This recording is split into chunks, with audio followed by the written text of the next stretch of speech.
Finally, the Dwarfs got the love that they didn't get the last episode at least. We got references to the old Lord of the Rings trilogy, and we might be seeing the beginning of the end of the city of Numenor, okay? So let's go to the reviews. This is the Rings of Power episode 4.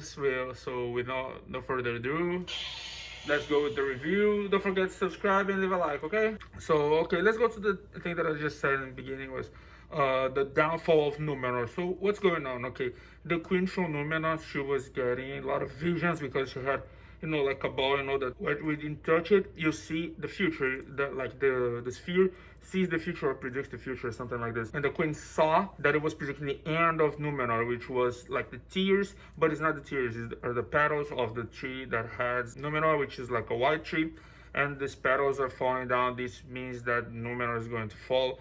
And the thing that she sees, it's like a tsunami that destroys the city. At the beginning of the episode, it shows that, so I was wondering, like, it's Numenor gonna get destroyed just now, but you see that it's a vision, so I was like, oh, okay, at least the series is now going to be that crazy, okay? And then we see that Galadriel is trying to convince the queen to help the elves, join the elves, because they have this idea that the elves are bad.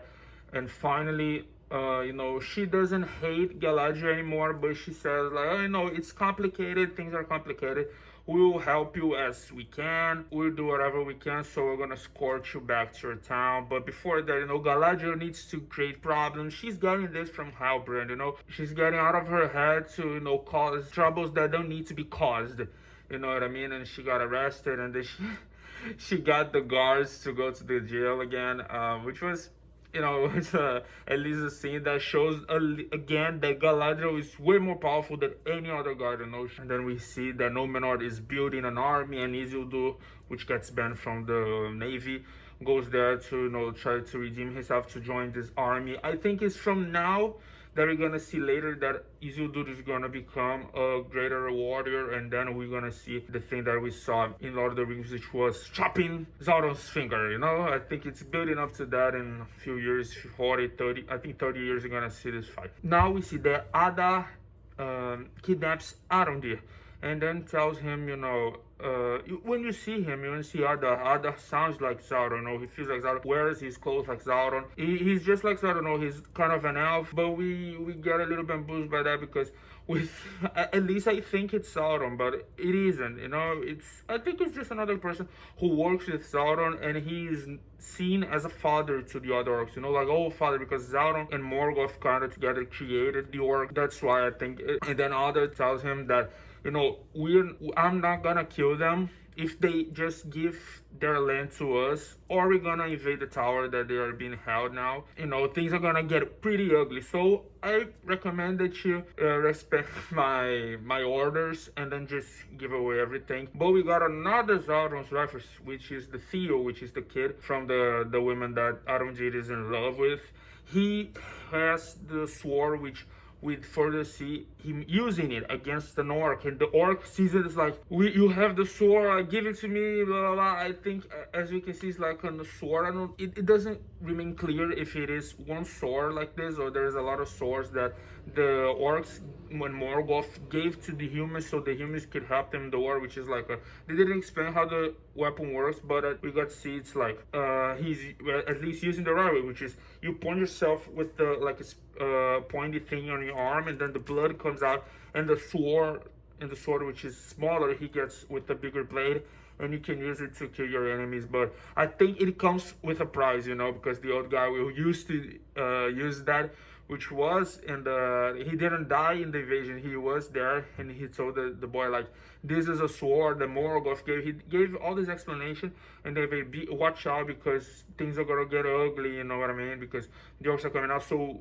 I think the old guy knows what's coming out. Theo gets a little bit scary, but he looks like, when Smeagol was using the ring, he looks at the sword and say, like, this is my precious, this is an important thing. Because if you got a sword that magically transforms itself by using your blood, I would get scared too, but he did not have to have that explanation to know that it was a bad deal. And now we have, just like I said, the dwarves are back again. Now the hobbits didn't get their part, but now the dwarves got it. And Durin was in a mine. He was hidden from, Auron. He was lying to Auron. So we're like, oh, what is he doing? What are they plotting to? And we see in the other episodes that Durin and his father are looking in a majestic peace, and was like, oh, this is a brilliant thing that the elves are gonna take out from us. I was thinking about, the jewel that we see from the Hobbit's movie, which is the master jewel that he had from the mines. I thought it was a different material that the dwarves had found, which was a thing that, Durin named because of the elves, because it means something like silver thing, and in the elfin language it's called Mithril. Mithril, if you've seen Lord of the Rings, it's the material that is used in Frodo's armors, like armor that he used, and Bilbo used it before in the Hobbit saga, and we got to see that. So it's like Mithril is not that crazy, or it's not a thing that Durin discovered in his excavations, but the king doesn't want him to do more because it's just dangerous to get Mithril. So the king doesn't want anyone to be getting that often. So and then later, there's an accident that happens that Elrond kind of saved Durin, because he was in the cave, and then when he called Durin, he went out of the cave, so the cave just collapsed with some dwarfs in it. So I was imagining that the dwarfs over there, they were trying to cave Mithril. So this was a very interesting thing to see, that it's gonna be present, and it's a good reference to the Lord of the Rings, so people can love this show more, because I am seeing a lot of bad reviews about this series. I am not understanding really. It's been good, it's the developing's a little bit slow, but if you haven't seen Lord of the Rings, you're not gonna be used to that. But if you have ever seen, you're gonna love it. And just like Game of Thrones, the first season of Game of Thrones wasn't that bad, but then it developed to be awesome. I imagine that this series is gonna be longer than one season. And yeah, just like I said, I hope the series goes in the best way possible. The production is amazing. I heard one day that Jeff Bezos personally was with the Tolkien family, or the ones that are the responsibles for remaining Tolkien's legacy. He was personally going there and saying, I love Lord of the Rings, so I am personally going to be involved in this project. I'm gonna put money on it.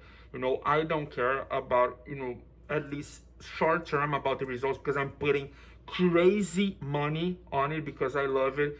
And thanks to that, because we have like a guy like Jeff Bezos who's putting that amount of money to produce this amazing series. Because if it wasn't for him, Disney, I think Disney wouldn't be able to do that.